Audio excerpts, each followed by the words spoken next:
Hey Martha, I'm in your class right now, and if you just go up here to course menu and then go to grades, as you can see, I'm in your class. I went ahead and graded Jeremy's, but I'm going to go back to it because I'm going to show you how to do it.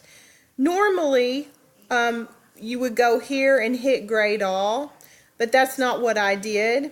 I actually went, because they've changed up this grading now, so you can actually just click on the assignment in the discussion board like this, and there pops your rubric.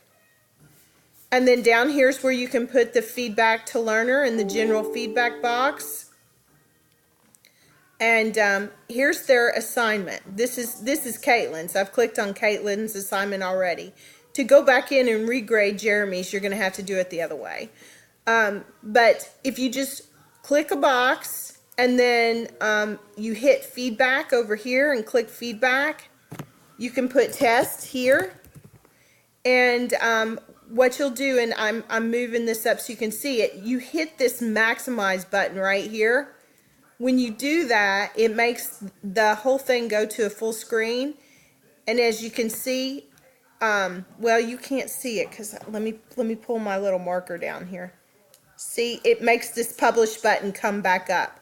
So it is possible for you to do this. It's possible to save this draft too and go back to it later as well.